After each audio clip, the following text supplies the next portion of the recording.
Welcome to Laughter for All. It's the podcast with comedian Nazareth. Well, hello, and welcome to another episode of the Laughter for All podcast. I am comedian Nazareth, and thank you for joining me again. We've been off for a while. Yes, we've been off, and I've been gone, and it's so good to be back with you guys. I know you feel like something is missing when you're gone, but I was out of the country for 2 weeks with the family. And then before that, I was in Orlando doing a big conference at the Gaylord what do you call it, resort. And before that, the week before, I was doing shows. So it's so good to be back. Just to update you, tomorrow I'm doing a pastor's conference thing tomorrow in San Diego. And then this Sunday, I'll be back in Oceanside at Next Chapter Church doing the morning services. And the big event on the 22nd, July 22nd, we already have 1,450 tickets sold. They're free tickets. So, but we keep track. So, we still have about 300 tickets left to fill up the theater. So, if you want to get your free tickets, go to laughterforall.org. Laughterforall.org. Check on the July 22nd event, and you'll be able to get free tickets. Yes, you can donate. It's not required, but they're free, and we make them free because we want everyone to be able to come and laugh. We want everyone to be able to hear the good news of Jesus Christ after 2 hours of laughter. And I'm bringing with me comedian Sizzle C. He's gonna MC and host the show. There's also Michael Rayner, who has millions of followers and likes on TikTok and Instagram. He's a variety act. He's been on the Tonight Show, Letterman, everything. He's going to be with us. Also, comedian Gilbert Escovel, hilarious comedian. He's going to be with me. And then I'll be doing about 45 minutes of comedy and then give the good news. So, and also we have Christian Anthony Band gonna open the show with some music. So it's gonna be a great night. Bring your family, come and enjoy it. It's free. I took care of it because I want you to enjoy laughter because it's important, but also I want you to have a place where you can invite your friends and neighbors who would not come to church with you to come to this event, be able to laugh and be able to enjoy themselves. And at the same time, they get to hear the good news. We do this in California. That's my commitment to California. And we do about between, during COVID, we didn't do anything, 1 to 7 shows a year. We're doing 4 shows this year. So if that's something you're interested as a Christian who believe in reaching people for Christ, you go, wow, comedy is a great arena to do that, a great tool. Then you know what? Email me, contact me at info at Nazareth USA or info at laughterforall.org, and I will talk to you. If that's something you want to partner with us, that would be awesome. It's much needed. There's two types of people. There's people who complain about California, and there's people who want to do something about it. And I truly believe God put us in California to do something about it. If you're from other state and you go, man, California is doing down the drain, you can invest in Laughter for All because you know what? It's coming to you. As California goes, so the nation. Hopefully not, because a lot of good people left to Dallas and Nashville, and hopefully it will balance out. Anyway, that's not an issue. I'm excited to bring this couple. I love them. I've loved them for 20 some years, ever since they hired me. Well, not because they hired me, but they had something effective. We went to the Grand Resort in Mackinac Island where there's no cars, just buggies and horses. And they rented the entire hotel and they put a marriage conference. And man, it was great. I mean, to find a couple that both are funny, both are hilariously funny, and both are just spewing wisdom into marriages. Just a perfect event. And every couple that left that grand resort that day was or that weekend were just they were hugging and kissing after the show. But anyway, let me officially introduce him. Jay and Laura Laffoon. They're regular people living real lives and experiencing the ups and downs of genuine marriage. They call them the marriage edutainer, educators and trainers. a mix of education and entertainment. They've been happily married for over 35 years, and they're not afraid to put their journey on display. Their mission to help busy couples like you stay happily married for life. They're fearlessly open about their experience and unravel the beautiful complexity of intimate relationship. See, we need that in the Christian life, because every time you meet someone, they go, "Oh, how is your marriage? Oh, it's doing great. Everything's perfect." You try to cover up. For them to be intimate about it and open about it, that's great. They firmly believe that all married couples go through similar struggles and joys along the way. That's why they're here to bring humor, transparency, and entertainment in this podcast, giving you the permission to laugh with each other and the courage to keep growing together. Please welcome my friends, Jay and Laura. Hello. Hi, Nazareth. Hi there. How you Thank you doing? so much. Thank you guys so much for being on the show. It's so good. You guys are really, you know what, you guys say wise stuff. You just like there's no fluff in it. And so what I want to know before we start, I know you guys are in Michigan right now. It's 9:30. I appreciate your time. When did this hit you to go, wait a minute, our marriage is doing good or it's horrible? Let's go tell people about it and help them out. When did that start? We were in youth ministry. We were doing youth ministry together, and we were just got tired of youth. That's all there was to it. No, just kidding. No, he's not. parents were asking us to do parenting seminars. They were like, "You get our kids. You understand youth. Help us parent better." And so we started looking at parenting issues, and we realized that they're really marriage issues manifest with the kids. So you've got mom and dad aren't on the same page. They're struggling. And the kids, the little demons that they are, they're going to take advantage of this. And so we said, let's attack the marriage issues first, and then the parenting issues will come. And so we started researching and looking into marriage and marriage issues, and found that we had faced a lot of the same struggles that other couples do. And so we just started saying, well, let's tell our story, and our story will inspire others because they'll realize they're not alone. Well, So that was how it happened. What is your story? What is Our story. When you started? What was the story?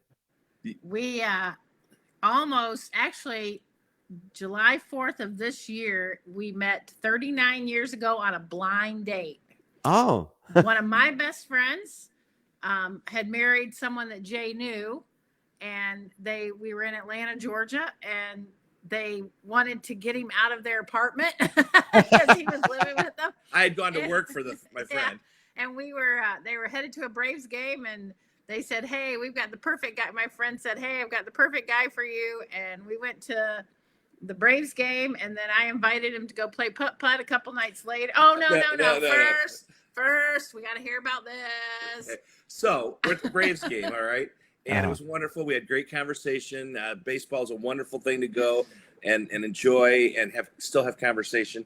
And so this was a blind date. That was July 4th. She had moved. We had both graduated college. She had moved back with her mom for the summer. And the next morning after our blind date, she said, "Mom, I'm going to marry that man." wow. After one date, that's right. And over the next 10 days, we're in Atlanta, Georgia. She managed for her path and my path to cross 8 of the next 10 days. By coincidence. Yes, there were 2 million people living in Atlanta at the time. We have a word for that now. It's called stalking. You know what I'm saying? She was stalking you. Okay. She was. But 10 days after our blind date, I knew she was the one. And so I asked her to marry me. And she said, "What took you so long?" And that was 39 years ago. The rest is history. Yeah. Wow. Now Jay Laffoon, your last name is Lebanese, right? No, actually French. French. Yes. Maybe Because- it's French Lebanese. It could be French Lebanese. Yes. Yeah, because my brother, he's a Greek Orthodox Christian, and he goes to a church in Irvine, California, and their priest is called Michael Laffoon. Yes. Lebanese, yeah. So that's how but you have a kind of like East Massachusetts accent, Jay? Nah, this is Michigan. Oh, it's Michigan. Here I'm in sorry. Michigan, we drive our car to the bar. That's what it is. It's like Chicago. How about you, Laura? Where did you grow up? I'm originally from Atlanta, Georgia. Yeah, so when I moved up here, I had to develop a different accent than I grew up with, because these people up here were relentless with my Southern accent. So I kind of adapted it. It still comes out at times when I'm with my family, it'll come out a little bit, or if I hear another Southerner talk, it'll come. Or we go do our date night shows down the South. Then I play it up on stage so they know I'm. And if I actually say the word y'all, I get ridiculed by my wife. Like, you're not a Southerner. He doesn't know how to say it right. No, what I've always told people the first year of marriage is the hardest year because you're kind of establishing your territory, like you go to your recliner and you wanna, as a male, you just leave your urine smell because that's your territory. Then she tells you this is how you do it and what you do. Is that true? Is it true the first year of marriage? Is it the hardest? I think it's a personality thing. I do think for some people it is because they're adjusting to meeting the needs of another person. I'm not using this as a cop out, but my mom, the best marriage advice she gave me was she said, marry someone who loves Jesus more than she loves you. And I was fortunate enough to do that.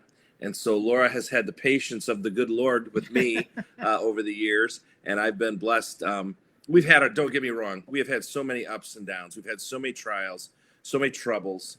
But our first year was kind of a blur because we were still getting to know each other. I mean, we met in July 4th. We got married that December. So it was pretty quick. Yeah. So that we were still, googly eyed for the longest time after we got married because we hadn't known each other very long. We were both out of college. We both knew we wanted to minister with our spouse. And quite frankly, we were both horny, so that helped. I want to say that almighty hormone was. But seriously, there is statistics out there that say year 1, year 7, year 14, they go in sevens, and so the 7-year itch isn't it's a phrase that they used to say, but it's a real thing, and usually it's because children have come into the picture, and then by year 14, which is another 7 years, those children have become adolescents, teenagers. And then 21, they're moving on, they're moving out of the house. So there's all these life changes that happen about every 7 years. You know what I noticed? I mean, just my friends, my kids, my daughter's 22 and my son's 24, 25.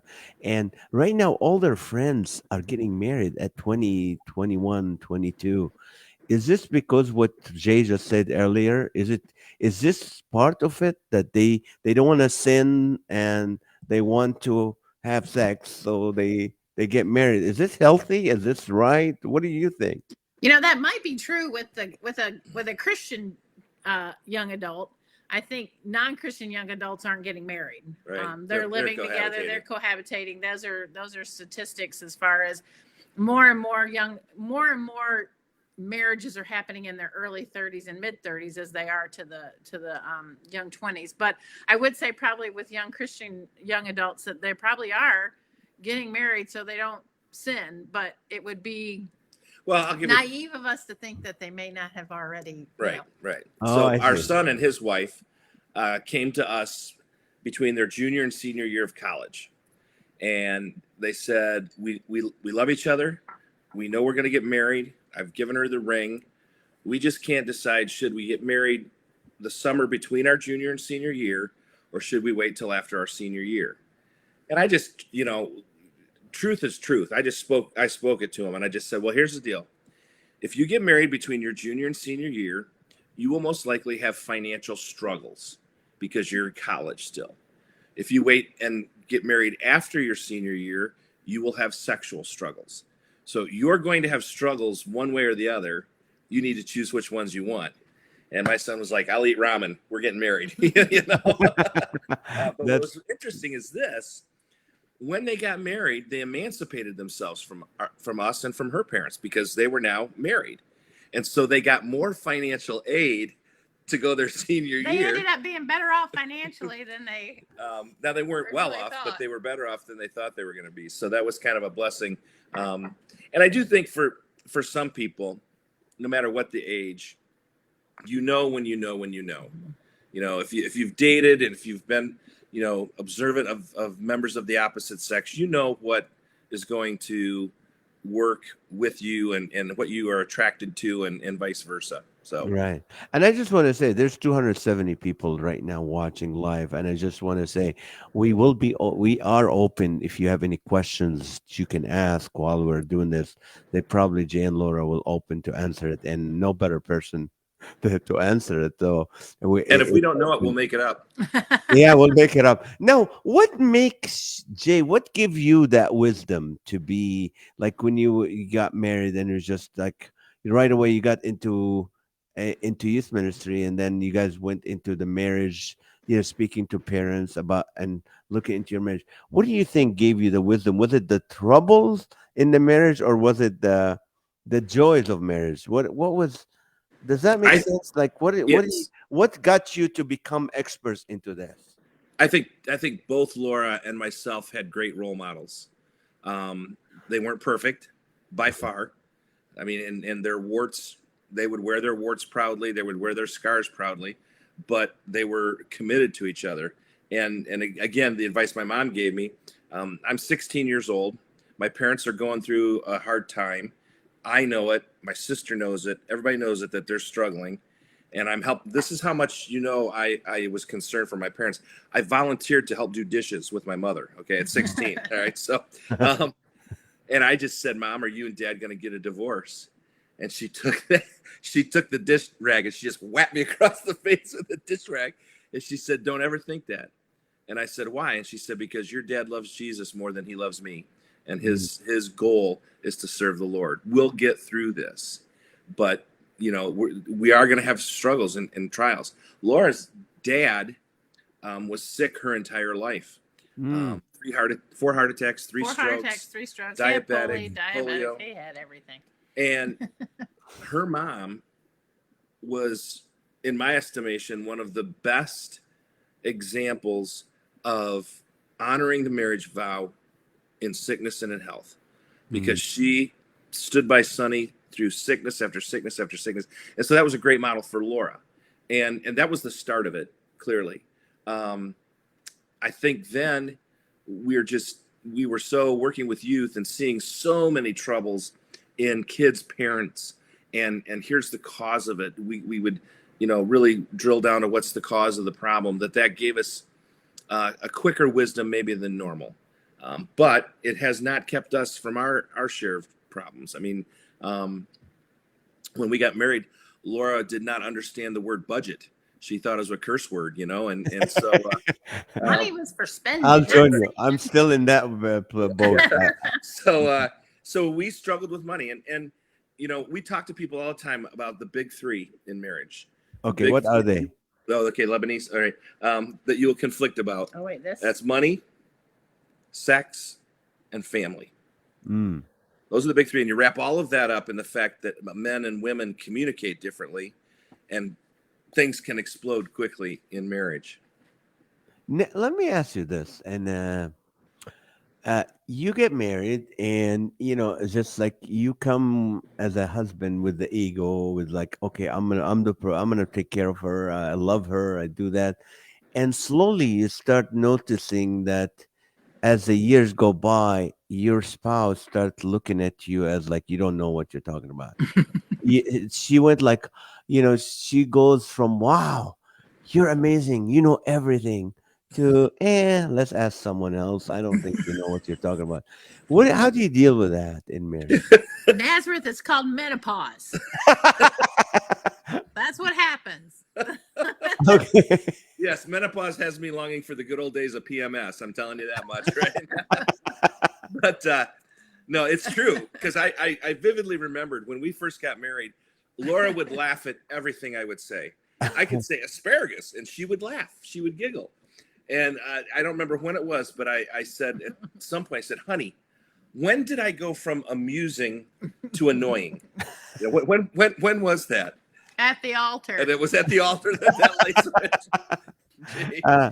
I do think, though, I mean, I was joking, sort of, saying menopause, but I guess it's probably been, it was right before COVID hit. We were traveling for our date nights, and we were in a hotel room, and I was bossing him around, which has never happened Right. in our married But life. you know this, no. Nazareth.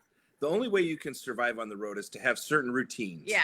You know, certain routines when you get into the plane, certain routines when you get off the plane, certain routines when you get to the hotel room. So for some reason, and I was being serious, I never bossed him around. He always bossed me around. Always told me what to do, how to do it, blah, blah, blah, blah, blah, blah. And I just did it, you know, or I did it my own way and just didn't say anything. And, but this one particular time we were in the hotel room and I was just bossing him around like crazy. And he goes, look, there's only room for one Jay Laffoon in this family, and it's not you. And I said, well, get used to it, because I'm now telling you what to do. And so really, you know, as you go through different phases of life and you go through different situations and, you know, the kids grow up and get out of the house and I'm not consumed with the children anymore. Now I'm like, oh yeah, you know, I do know some things. I could tell you a few things that might change your life. And Are you enjoying yourself now after the kids has left as you did before you had your children? Yes, Jesus, thank you. You know, our philosophy, and I'm not saying this is right or wrong, it's just what we chose, what we thought we were supposed to do, was to prepare our kids to leave. And knowing that we're preparing them to leave, a side whatever of that, a side effect of that was we knew we had to stay together, and that we had to not only stay in love but stay in like and pursue stuff that we enjoyed together. Early in our marriage, we made a commitment that divorce was never a part of the equation. It wasn't even a word we were going to use, entertain, speak, anything. So we knew murder, yes, divorce, no. Divorce, no. So yes, it was stick together and figure it out. So when the kids left, it was an adjustment. I mean, don't get me wrong, it was an adjustment, you know, because our office is in our home, and Naked Tuesdays became a regular thing. That was wonderful at the office. Naked Tuesday. Tell me more. Yes.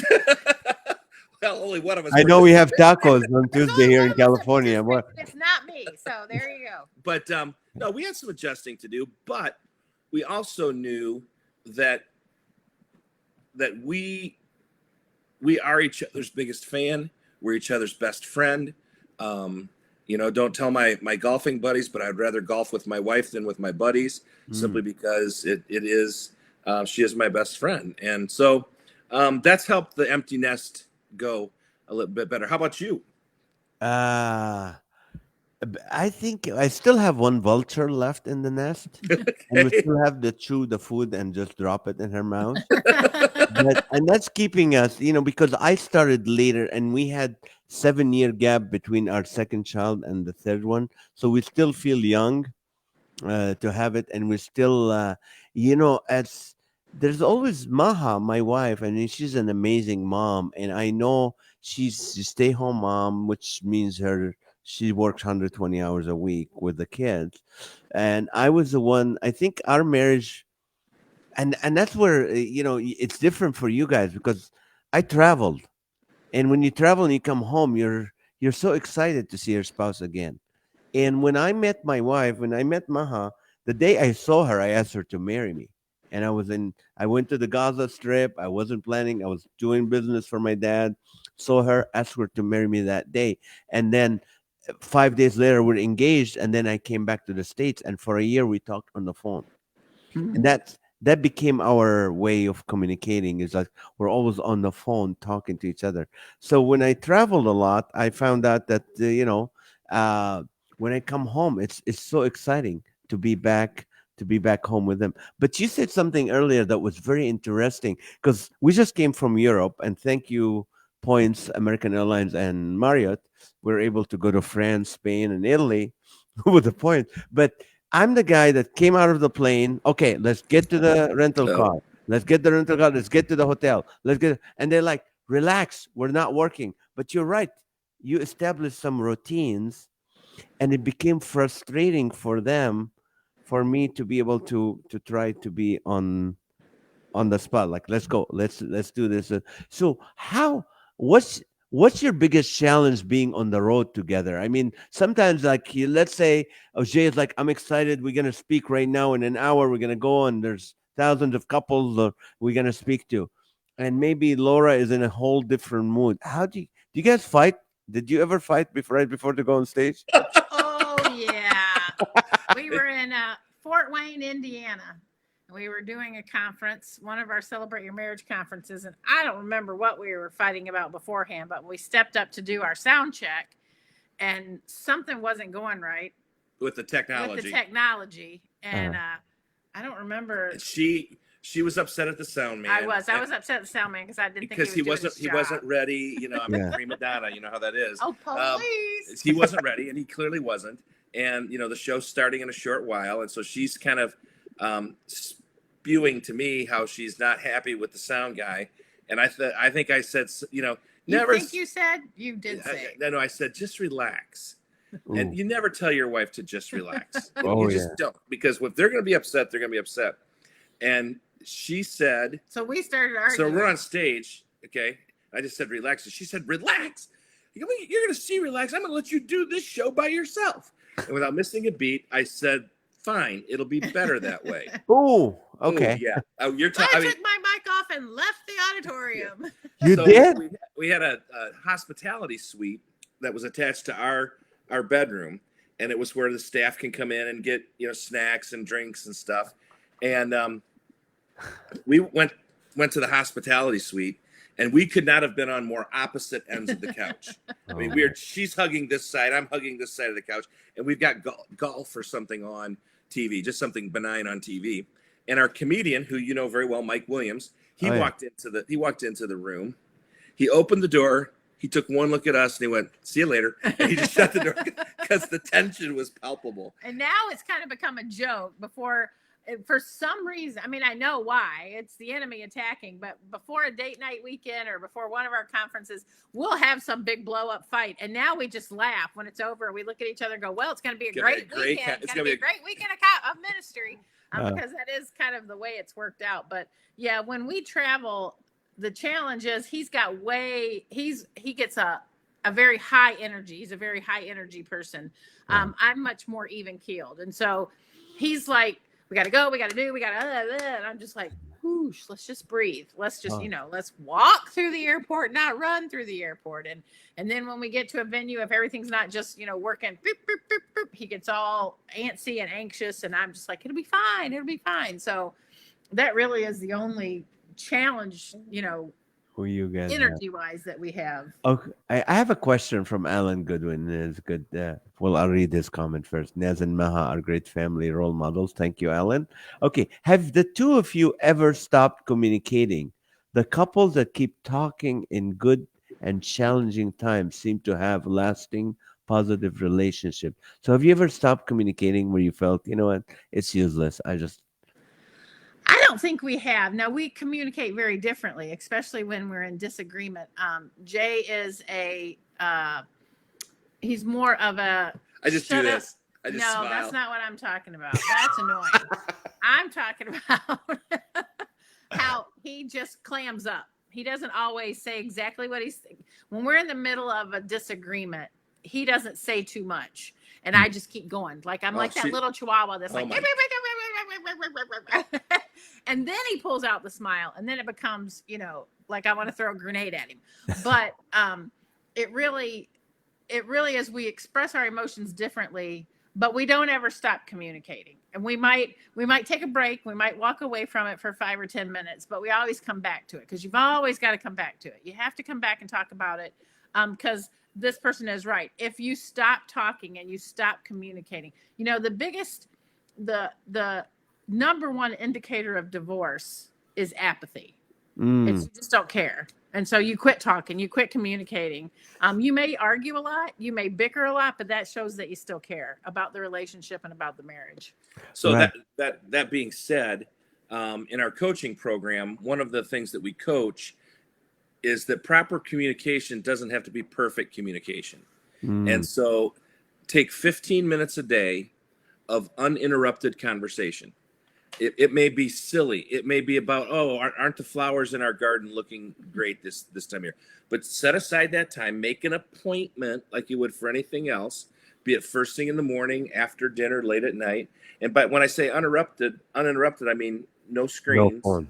No screen. 15 minutes. It's 15 minutes.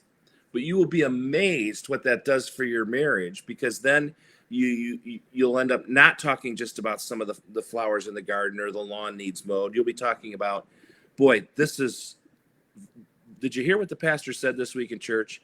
How are we going to flesh that out in our lives? Or how are we going to help our neighbor who's lost and doesn't know Jesus? And then you have those great communication times. Chuck Swindoll, the author and the pastor, I love him. He had a practice. He would write 500 words a day. Sometimes it was great 500 words. Sometimes it was a terrible 500 words, but he did 500 words a day. And this is the same premise. 15 minutes of uninterrupted conversation in a day will keep those communication lines open.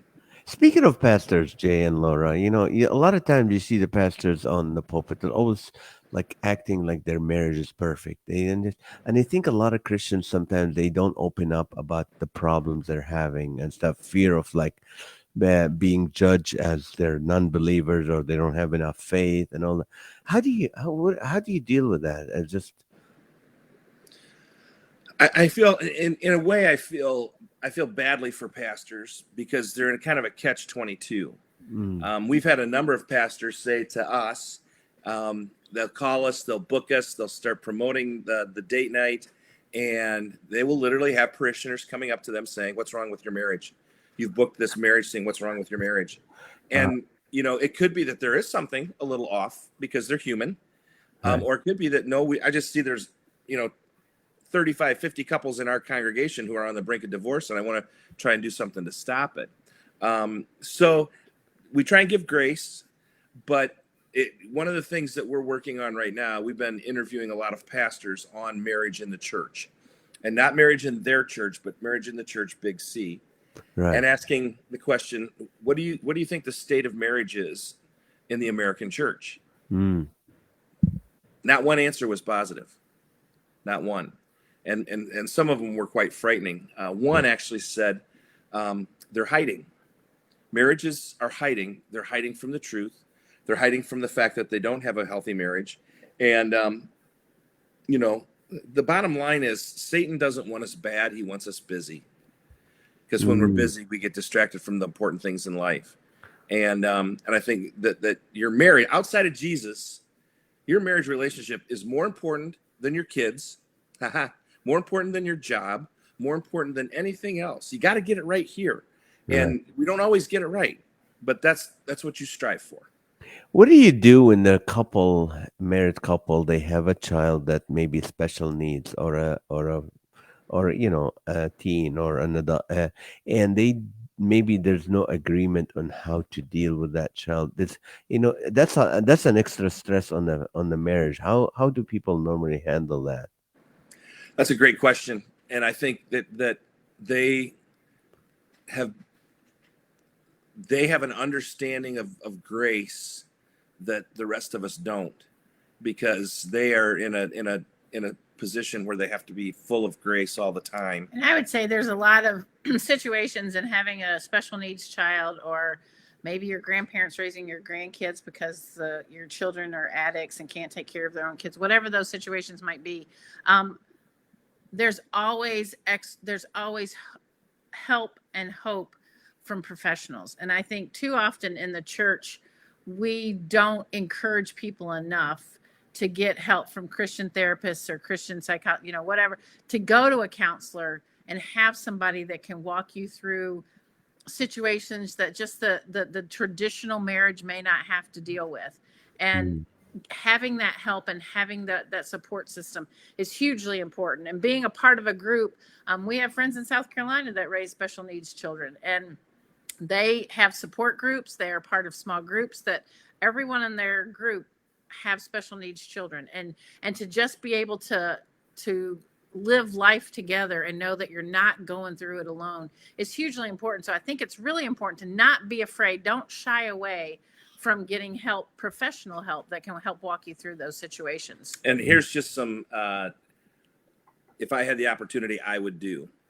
We don't have anyone really close in our life geographically that has special need kids. We have friends all across the country that do.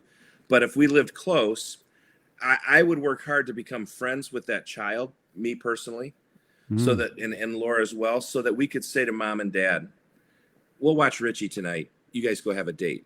Oh. You know, I mean, how there's the rub for these people to have a normal night. We get people come to our conference all the time, whether it's special needs or their children are addicts, or maybe a child just committed suicide, and they will tell us, we haven't laughed in 6 months. Mm. I can promise you, I have not laughed in 6 months. And to sit here away from the problem for just a short little period of time, to be able to just take a deep breath and laugh and have fun, was a gift that we'll never forget. And I think we can give those kind of gifts to our neighbors and our family and our friends that are close, that we can step in and say, go take a date. In fact, here's $50 or here's a gift certificate or whatever. Have the date on us. We're going to watch Richie so that you guys can go have some alone time. And I think if more of us did that, A, those special needs parents would be blown away and grateful, but B, the world would start seeing Jesus, you know, because those are Jesus moves. And the Lord shines through that stuff. To those who are watching and listening, this is a great advice if you know a family with a special need child or someone to do that. That's really amazing. Question, and Laura, how do couples deal when one of the partners has depression and anxiety that wasn't revealed early on in the marriage? Yeah, honey, how do you deal with that? Jay does not suffer from depression, but man, he suffers from anxiety. And we didn't realize that till our daughter was suffering with anxiety, and realized that they're like two peas in a pod. And then he could identify that is exactly what he was dealing with, was anxiety. And you really have to. I can't count how many times in our marriage this woman has talked me off the ledge, you know, and not, I don't, that was a metaphor, not in real life. You know what I'm saying? Right. It's just, you know, I'm overreacting. I'm catastrophizing the situation. I'm getting all up in my own head, and it's just going crazy. And she's got that calming effect. And I think, again, that's not a cop out, but that's a gift from the Lord that she has. And if you have a person, if you're married to someone and you can't be that person for someone, then you do need to find professional help. Because I think he asked me, how do you deal with it? Yeah. I think that was what you did, was ask me. Yeah, I was waiting for you to talk. Okay, all right. But you know, that's the way it goes. Yeah. So tell him, how do you deal with it? You do have to realize that it is, we have, our neighbor is the president of our hospital here. And we were talking about, you know, as you do when you get with doctors and stuff, we were talking about, you know, if your liver isn't right, you have liver disease. If your heart's not right, you have heart disease. And it's the same thing when you have anxiety or you suffer from depression, you have a disease of your brain. And understanding that is something that your spouse can't always control. One thing I never understood about Jay early on was he would always say he has claustrophobia. I have claustrophobia, and I'm like, you're just a big wuss, whatever. It's not a real thing, blah, blah, blah, blah. And we were on a plane. Whenever we fly, he has to have the aisle seat. And again, I just thought it was like some control thing. He had to have the aisle seat. And I always got the middle seat to somebody else that was sitting in the, you know, in the window seat. So I'm always stuck between two people. She's always stuck between two fat guys. And I will never forget, they switched our tickets, and he ended up in the window seat, and then I was in the middle seat, and somebody else was going to be in the aisle seat, and he was going to totally not take the flight. I'm not going on that plane. I'm not getting on that plane. We're going to get different tickets. I don't care if we lose $500 each. Blah, blah. I mean, he just went off on this tear, and then I realized that this was a real thing for him. Yeah. That claustrophobia is a real fear for him. And it wasn't, you know, I don't like tight spaces either, but, you know, I'd love to do an escape room. He would never, ever, ever do an escape room. And it's the same with his anxiety. So you have to understand that these are real fears. They're real feelings. Whether you think they're real or not, it's because you don't have them. You know, I don't have those anxious thoughts. I don't have, you know, crippling claustrophobia. But drive across a bridge. Oh, don't and do my that. hands have got to be on 10 and 2 or she's screaming at me. And so we each have our own quirks. We each have our own things that we deal with. And so being the spouse, that you have to understand that these are real to your spouse. And you have to give grace, and you have to give mercy. and you just ask Jesus to help you say the right words and do the right things. Yes. I know you guys wrote a book, 52 Ideas for Dating, which is I want to get to. But before I do that, can you guys explain to people what is the Celebrate Your Marriage event? What is it like? Because I know you say music and laughter and but what is it? So we've actually got two different events. One is our Celebrate Your Marriage conference. It is held every year at Grand Hotel. That's what Nazareth has been to. On Mackinac Island here in Michigan. It's a summer-only hotel. It's only open in the summer. It's got the longest porch in the world, over 2 football fields long, overlooking the Straits of Mackinac, which is where Lake Michigan and Lake Huron connect. 400 rooms in the hotel, and every room is decorated differently. So you're staying in a unique. So it's just this beautifully romantic place, and that is a 2-day, 1-night conference where we bring in special Mike speakers. Williams. Pardon? Mike Williams, not Nazareth. No. You live in California, but nonetheless, and we basically, it's a 2-day party with your spouse that will focus you and your marriage on Jesus. We have a lot of fun, a lot of laughter, mix in some great music, and biblical truth. And this past May, we had Dr. Gary Chapman, the 5 Languages of Love. Yeah. And guy's 85 years old and is knocking the ball out of the park. And so we'll bring in special guests. And then the other product that we have, so to speak, is what we call our ultimate date night. And we travel the country going to churches, and it's 90 minutes of music, comedy, and biblical content for couples. So we a lot of our comedy is based in music and in interaction with the crowd with music, and then basically we deliver the content once we've and you know this with your Laughter for All events, you get their hearts soft with the comedy, and then they're very receptive to the message, be it the gospel of Jesus Christ or marital truths, and so those are the 2 things that we do primarily. Stuff online that we do some coaching. We work with some churches, but the conference is really where the Lord gave us our start. Good. Question: when a wife states she needs 15 minutes to get ready, how good is his math? Say that again. How good is his math when a wife states that she needs 15 minutes to get ready? How good is his Rita math? is a comedian, I think. Yeah, she is very funny, very Better funny. be really good, and don't stop it at 15. It's not Give 15 her 30. minutes. Give her 30. It's never And- 15 minutes. And Chris Rossetti said his love language is pasta. Thank you, Chris. Okay, now the 52 date ideas. I mean, give us few if you don't mind, other than flying a kite or something like that. One of my favorites, we actually got from a young couple we were talking to, and they have 5 children. I think their oldest one is now like 15, or she's 16 because she can drive. So they have 5 children. But when they were all younger and all in the house and they could never, get away to do anything, they said one of their favorite dates, they called it a driveway date. They have a pickup truck. They would put all the kids to bed. They would get in the back of a pickup truck with their lawn chairs and their beverages of choice, and they would turn on their music, and they would sit in the back of the truck in their chairs with their beverages and their music and watch the stars and talk. I just thought that was such a simple, free of cost, but yet a really romantic and great time of connection.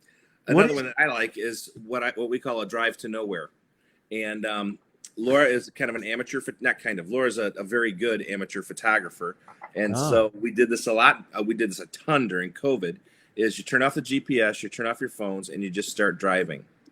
And here in Michigan in the winter, a lot of times you can get some very beautiful scenery with snow crystals and ice and different things like that. And you just drive. And, whether it's for an hour or an hour and a half or 2 hours, and while it's just amazing when you don't have a destination, how much conversation you can have as a couple in the car when you're just driving around. I do that when I'm alone, because when my wife is with me, she tells me exactly which exit to get off. But what is your favorite, you guys' favorite date night? Well, it depends on the season of the year here in Michigan. Right now, our favorite date is golf. We try and golf a couple times a week, and we work all day, and about 4:30, 5 o'clock we shut down the office and we head out. It's just beautiful here in Michigan. So that is really our summertime date. Our wintertime date would be cooking. We love to cook together, and so we make a big production about going to the grocery store and getting what we need and picking out really good ingredients, and we find the recipe, we go buy the stuff, we come home and we cook. That really is one of the things we really have enjoyed doing. In fact, if you so desire, you could go on our YouTube channel and look up Married Flavors. It's something that we did for several years, where we would just turn on a camera and we would cook for people and give them the recipe in the comments, and something we hope to resurrect, because it was really fun and we really enjoyed it, and the people did too. But yeah, that's cooking is one of our favorite dates to do. Laura. So the other one that I like is what I would just call a spontaneous lunch date. Like if it's raining and kind of gloomy, or we like food, obviously, or it's Monday and we just came off the road, and we're wanting to just kind of do something fun. We've got a couple favorite restaurants that are not expensive. They're basically little dives, but they're here in our town and we love them. And I'll say to Laura, are you feeling Petticoat for lunch? It's a place called Petticoat Junction. And it's a truck stop. It's a truck stop. But we love it because we can go there, get we split a club sandwich. And, it's just a little fun thing that we do together. It's not this big romantic thing, but Laura's love language is quality time. So if I suggest, hey, let's just you and me go out for a quick lunch, she's like, oh, you're the best man ever. I don't say that, but yeah, yes, it's implied. She doesn't say that because her spiritual gift is sarcasm, and she would never want to say anything nice. Laura, you have friends who are single, and when you talk about marriage and healthy marriages, or maybe they're divorced, maybe they've never been married, or how do you your excitement about marriage, and you're talking about marriage, but you have those single friends. What do you say to them? How do you encourage them? I don't know that I have any. Well, I do. Your single sister. My sister's almost 60, and she's been single her entire life, never been married. My brother is. And her brother's divorced and single. The Apostle Paul was clear. If you're single, count it as a blessing. So I know coming from a marriage coach, that's really surprising. That ruins your career, marketing. But no, we have very because we have close family that is single. We have to be sensitive to Mother's Day for my sister, because she's never going to be a mother. We have to be sensitive. We're going on vacation later this summer with her family, and Tom's going to be the only single guy there. And so we want to make sure that we don't, but what we can tell them is, it's just like people that are going through seasons in marriage. This season may be short, or it may be the rest of your life. We don't know, but we're called to make the best of the season that we're in, and to trust the Lord that he's got us in the season that he wants us in. And that's hard. That's hard news. I mean, there's nothing fun about that. But it is, it is the truth. Right. Now, you wrote a book about fatherhood. I'm sorry, I didn't hear you, Nance. The book about fathers. Oh, yes. Dad night. Yep. Dad night. Yeah, the ultimate dad night. 75 activities for dads and kids. And the book is pretty cool. We broke it down into age ranges, price, time, effort. Is this going to take a lot of effort, or is it going to be pretty easy to do? And what we did was we map out the activity, and then we got some questions that go along with the activity, and we call that closer to each other. So the dads got some prompts to ask the kids, so they're not just sitting there silent. And then we've got some prompts, and it's closer to God. So we take the activity and we make it not only about family, but about the Lord. And we wrote the book because dads operate best side by side. Men like to be shoulder to shoulder. That's why we have golf buddies. We have fishing buddies. We don't say to a bunch of guys, hey, you want to go get lunch together and sit around and talk? No, we don't do that, And that's nothing against that if that's you're a woman and that's what you want to do. But guys want to go do something together. And making memories is one of the best gifts you can give to your kids. So we wrote this book. It's a field manual for guys. You can just whip it out and go, okay, oh, number 16 looks like a lot of fun, or number 47 looks like a lot of fun, depending on your kids' ages. And my favorite 3 in the book. Yeah. I've got one for little kids.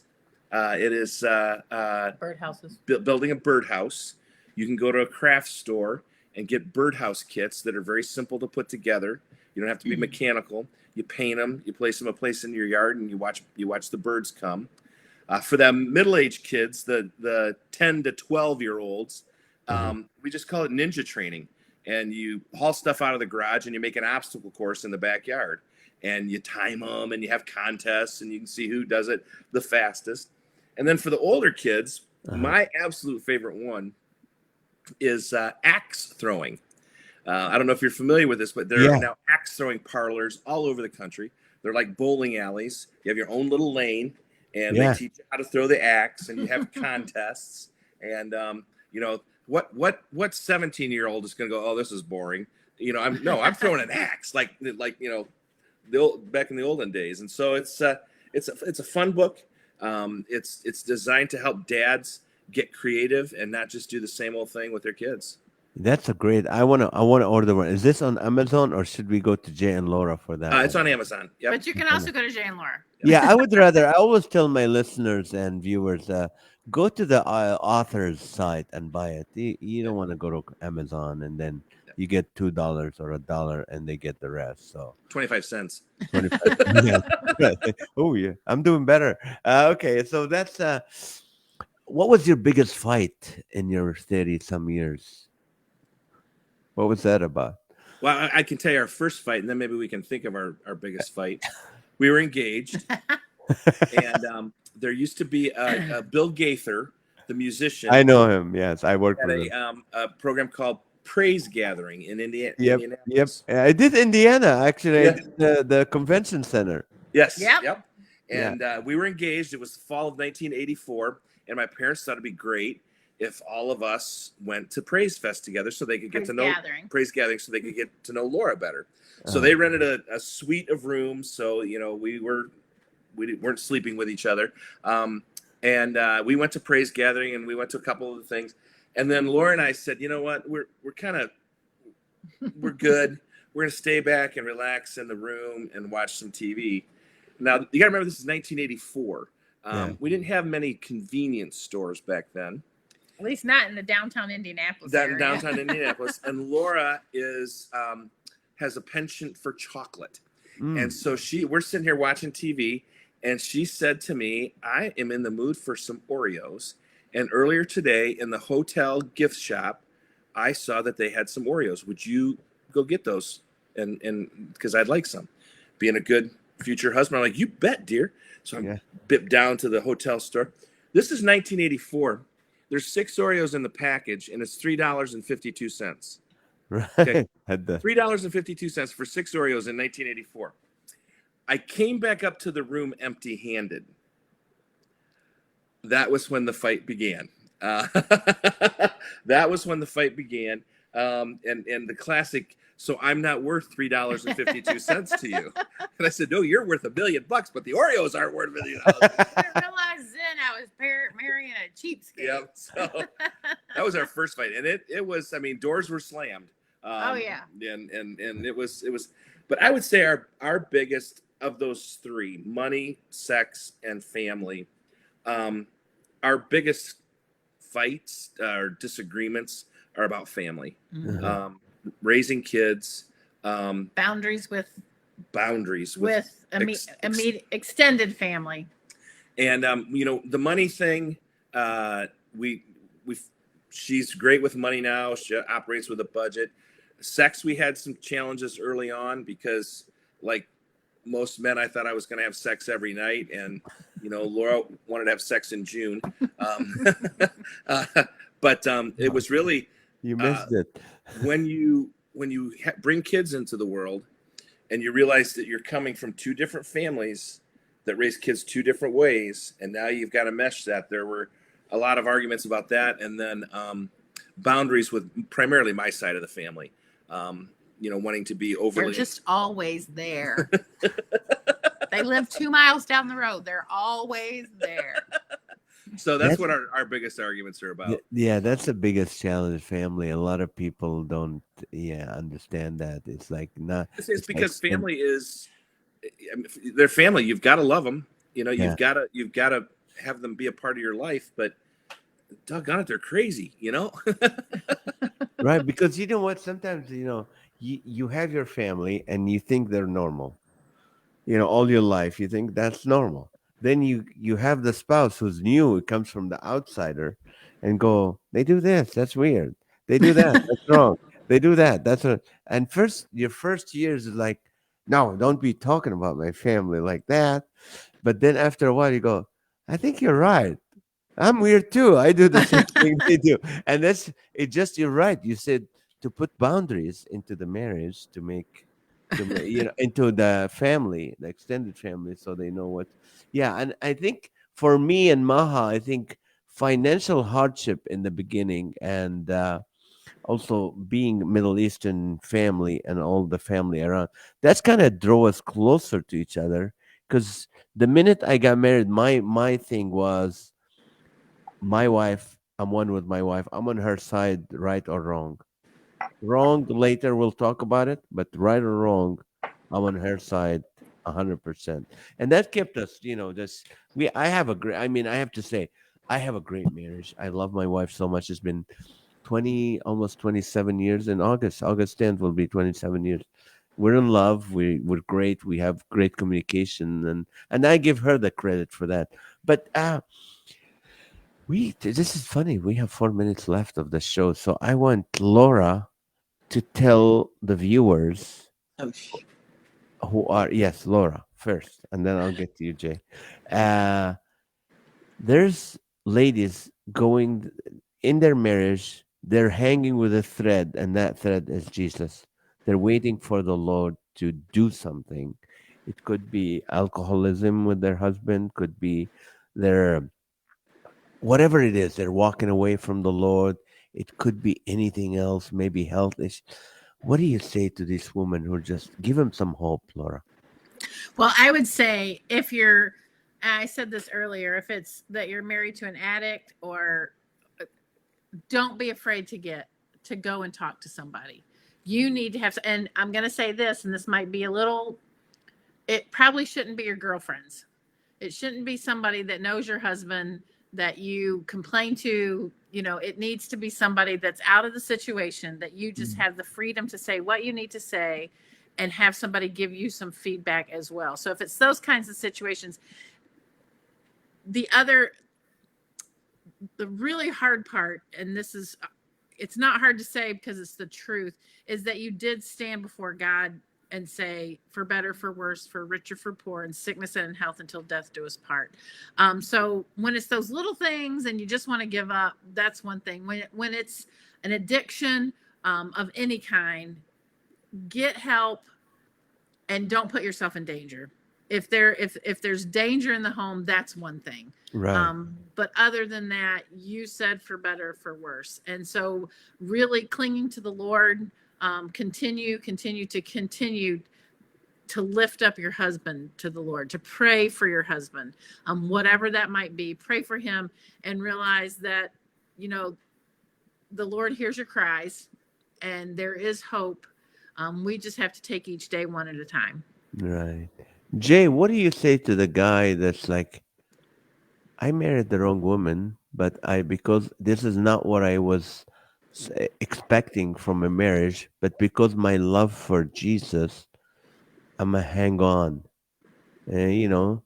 She doesn't respect me, she doesn't appreciate me, she doesn't do that. What do you say to that man? Jesus is our model. Love her. Jesus loves her more than you love her. So love her like Jesus. Pursue her like you did when you were dating. Because there's probably a reason behind a reason behind her actions. She may be struggling with growing older. She may be struggling with, I'm a mom and I have no time for myself. Mm, She may be struggling with, I don't look like I used to look. She may just be struggling with, I'm struggling. And the more you can let her know that you are not going to go away ever, and that you're going to love her, the more she will soften and will, and I believe that goes both ways. The more we love, the more they will soften. Only God knows how long it will take. Only the Lord knows how long that softening will take. But He's made the promise that He is faithful, and we all we can do is love on Him. that's awesome. The net Sweeney said, Will said Laura still hard sometimes though, and then said you took that question right from my brain. That's praise God. Well, already Chris Rossetti here put www.jandlaura.com /store if for merchandise, for booking, for finding ways to attend. I really encourage you, if you can make it to Mackinac Island, you should. It's amazing. It's good for your marriage. It's good for your soul. Do it. If you're a dad, order that book. I'm ordering it right now after this show.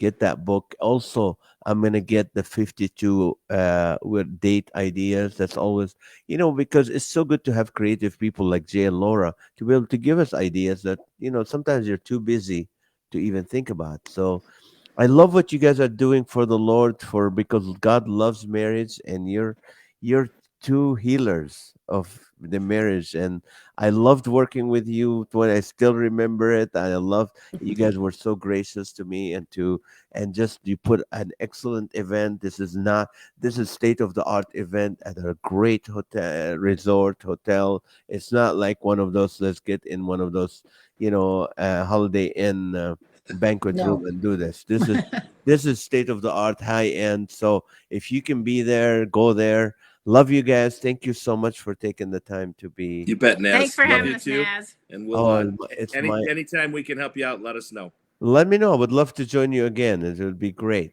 Alrighty. Thank you guys so much. All right, guys. Thank you for watching and listening to this. If you know a couple that really can benefit from this, can you share this? Can you subscribe to the podcast? That would be awesome. Also, I want to speak to you guys. I mean, normally, if your heart is for to see people come to Christ, and comedy is a way to do that. We've been so successful using comedy to soften people's heart. If that's something you want to partner with us and go, you know what, Laughter for All, you guys are doing great, renting arenas and theaters and putting free events and blessing people who can't afford to go to a concert, and then sharing the gospel, allowing to invite friends for free to hear the gospel. If that's something you want to partner with us, we can use it this time. You know me, I've for 7 years never asked for anything.